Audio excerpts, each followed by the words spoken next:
तुला लगन वाले जातकों के लिए हम राहु और शुक्र कंजक्शन को डिस्कस कर रहे हैं और इस वीडियो में दूसरे भाव के बारे में विचार करेंगे। दूसरे भाव में ये कंजक्शन आपके वृश्चिक राशि में बनेगा। यहाँ का अब जो स्वामी हैं दूसरे भाव के वो मंगल हैं और जब जब भी राहु या शुक्र दोनों ही अगर मान लो मंगल के घरों में स्थित होंगे या किसी भी मान लो अन्य ऐसे स्थिति में स्थित होंगे जहाँ पर वो मंगल का घर होगा, जैसे मेष राशि है, वृश्चिक राशि है, तो ऐसे केस में आपकी एक्सपेक्टेशंस काफ़ी हाई होंगी क्योंकि वहाँ मंगल की फायरी एनर्जी है और ऑलरेडी यहाँ क्योंकि राहु मल्टीप्लाई कर रहे हैं शुक्र को, तो ऐसी कंडीशन में शुक्र को लेके आपको एक्सपेक्टेशंस काफ़ी ज़्यादा होंगी। तो आप अपनी फैमिली के साथ भी कभी कभी बहुत ज़्यादा विवादों में होंगे। आपकी आर्थिक स्थिति को लेके काफ़ी बार उतार चढ़ाव रहेंगे और काफ़ी ज़्यादा रिस्क भी रहेगा। ऐसा जातक अपने जीवन में कभी ना कभी एक बार बहुत ज़्यादा धनवान बनेगा, चाहे तो वो लॉटरी या सट्टा के थ्रू पैसा कमाए या इवन शेयर मार्केट के थ्रू। ऐसा जो जातक होगा अब क्योंकि वो बहुत ज़्यादा उम्मीद से बढ़कर सोचता है, अव्यवहारिक तरीके से सोचता है, इसलिए आपको यहाँ नुकसान होने के चांसेस ज़्यादा होंगे। यहाँ पर जस्ट आपके शुक्र से रिलेटेड जो क्वालिटीज़ हैं वही मल्टीप्लाई हो रही हैं और अगर कोई अन्य ग्रह भी यहाँ पे बैठ गया तो वो ग्रह भी यहाँ मल्टीप्लाई होगा, तो फिर आपको उन भावों पर भी फोकस करना होगा जिनका वो स्वामी होकर यहाँ बैठा है। लेकिन क्योंकि हम राहु और शुक्र की बात कर रहे हैं, अब अगर मान लो आपके शुक्र रेट्रोग्रेड कंडीशन में होते हैं राहु के साथ, तो राहु का प्रभाव और भी ज़्यादा बढ़ेगा शुक्र पर। बट वैसे तो शुक्र यहाँ पर राहु के मित्र हैं, इसलिए यहाँ शुक्र से रिलेटेड रिजल्ट्स पाना आपको आसान भी होगा कुछ हद तक। बट आपके चार्ट में मंगल की स्थिति बहुत ज़्यादा अच्छी होनी चाहिए। अब क्योंकि ये जो कंजक्शन है वो मैरिड लाइफ के लिए या ओवरऑल जो आपका फैमिली से रिलेशन है, आपके इन लॉज से जो रिलेशन है, उसके लिए भी उतना ही ज़्यादा इंपॉर्टेंट होगा। बट राहु शुक्र के सेकेंड हाउस में होने की वजह से अक्सर आप सेविंग करने को लेकर बहुत ज़्यादा दिक्कत में रहेंगे क्योंकि आप जितना भी पैसा आएगा उसको सारा का सारा खर्च करेंगे और लाइफ को एंजॉय करने के लिए हमेशा देखेंगे। ऐसे में पार्टनर के साथ काफ़ी ज़्यादा डिस्प्यूट हो सकता है मनी मैनेजमेंट को लेके। अब ये केस में क्योंकि आपके इन लॉज के साथ भी आपका रिलेशनशिप उतना ही ज़्यादा महत्वपूर्ण होगा क्योंकि शुक्र आपके चार्ट में 8वें घर को भी रिप्रेजेंट कर रहे हैं। अब केतु आपके अष्टम में होंगे, केतु अष्टम में होने की वजह से इस बात की संभावना काफ़ी ज़्यादा है कि आपके इन लॉज का कोई ना कोई इंटरफेयर होगा आपकी मैरिड लाइफ में या आपके रिलेशनशिप में या इवन आपकी आर्थिक स्थिति में। इसके साथ साथ देखिए क्योंकि शुक्र लग्नेश हैं और जब वो सेकंड हाउस में आ जाते हैं तो आपकी खुद से उम्मीदें आपको बहुत ज़्यादा रहेंगी धन, लग्जरी या ऐशो आराम पाने के केस में। इसी तरीके से आप में कोई बहुत स्ट्रॉन्ग क्रिएटिविटी हो सकती है, जैसे गीत संगीत वगैरह से जुड़ा हुआ आपका कोई इंटरेस्ट हो सकता है या अन्य आपकी वाणी से जुड़ा हुआ आप में कोई ऐसा टैलेंट हो सकता है जिसकी वजह से आपकी वाणी काफ़ी प्रभावशाली होगी। बट यहाँ मंगल का एनर्जी है, मंगल का ये हाउस है, तो यहाँ आपकी वाणी का प्रभाव वैसे भी बहुत ज़्यादा स्ट्रॉन्ग रहेगा किसी भी दूसरे पर्सन पर। ऐसे में आप अपना काम दूसरों से इजीली निकलवा सकते हैं। ऐसा जातक हालांकि बहुत अच्छे जीवन स्तर का आनंद लेगा, उसका खान पान रहन सहन काफ़ी हाई लेवल का होगा, लेकिन उसके ओवर एक्सपेक्टेशन की वजह से ही जातक को ज़्यादातर नुकसान होंगे। अब मान लो अगर यहाँ राहु या शुक्र का कोई भी मित्र ग्रह इनके साथ बैठा हो, तब आपको वो प्लैनेट भी यहाँ काफ़ी सपोर्ट करेगा क्योंकि उस प्लैनेट की जो क्वालिटीज़ हैं वो भी काफ़ी मल्टीप्लाई होंगी राहु के साथ आ जाने की वजह से। लेकिन अगर मान लो यहाँ राहु या शुक्र का कोई भी ऐसा प्लैनेट बैठा है यहाँ जो इनका फ्रेंड नहीं है, मित्रवत नहीं है इनके साथ, ऐसे केस में आपको सबसे ज़्यादा दिक्कतें होंगी। और अगर मान लो मंगल या सूर्य यहाँ बैठे हो तब आपको और भी ज़्यादा सावधान रहना होगा। अगर हम यहाँ राहु के दृष्टियों के हिसाब से विचार करेंगे तो राहु सबसे पहले आपके 6th हाउस पर प्रभाव डालते हैं और वो यहाँ 6th हाउस को लेके भी आपकी अपेक्षाओं को काफ़ी तेज़ी से बढ़ाने वाले होंगे आपके चार्ट में। लेकिन 6th हाउस को जुपिटर रिप्रेजेंट करते हैं, जुपिटर रिप्रेजेंट करने की वजह से अब आपको उनकी स्थिति को भी देखना होगा और 6th हाउस में कोई भी अन्य ग्रह बैठा है तो उसको भी देखना होगा क्योंकि उस ग्रह पर भी यहाँ जो राहु का प्रभाव है वो अवश्य ही पड़ेगा।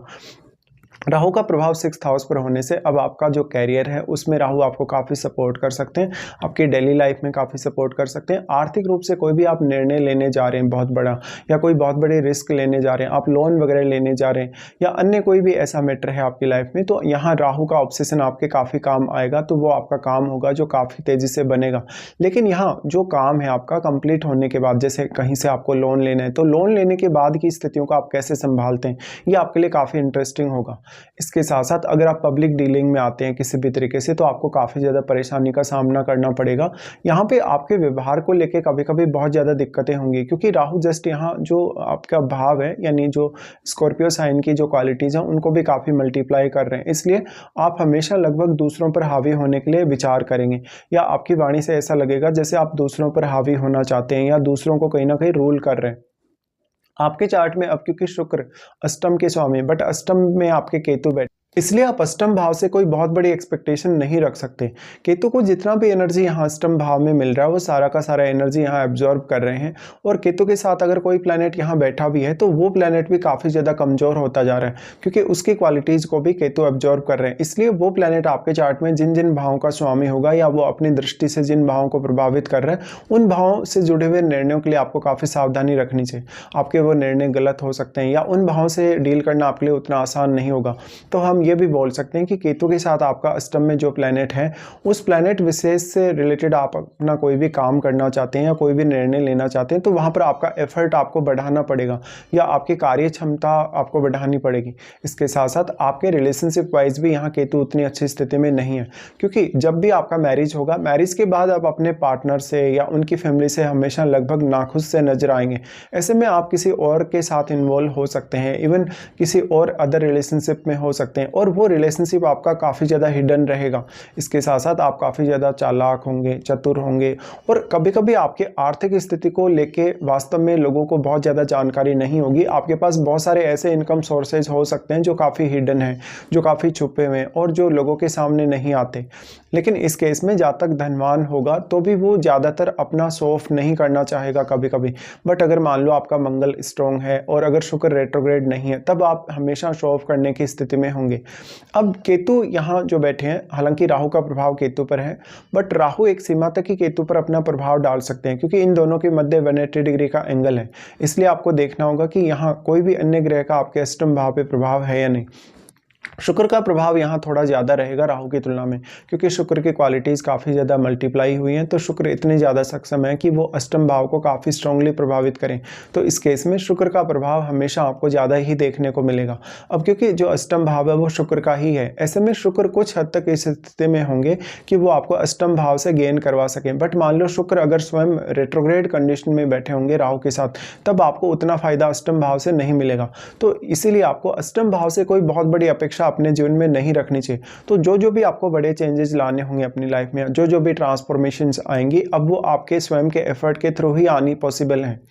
उसके बाद यहाँ पे इनका जो प्रभाव होगा, अगर देखा जाए राहु का प्रभाव, तो वो आपके 10वें भाव पर अपनी दृष्टि डाल रहे हैं। देखिए 10वें भाव पे जब इस तरीके से दृष्टि डालेंगे तो आपके करियर के लिए बहुत इंपॉर्टेंट होगा। करियर वाइज शुरुआत में काफ़ी उतार चढ़ाव भी आपकी लाइफ में रहेंगे, और आप कौन सा पर्टिकुलर कैरियर चुने इसको लेकर आपको काफ़ी दिक्कतें भी होंगी। बट यहाँ आप शुक्र से रिलेटेड भी अपना कैरियर चुन सकते हैं अगर आपके चंद्रमा बहुत अच्छी स्थिति में है। राहु का प्रभाव 10th हाउस पर होने से कैरियर में कुछ ना कुछ स्पेसिफिक करने का आप टारगेट रखेंगे और उन सबको अचीव करेंगे। लेकिन यहाँ मंगल का भी काफ़ी मजबूत होना जरूरी है, साथ साथ में चंद्रमा भी आपके बहुत अच्छी स्थिति में हो।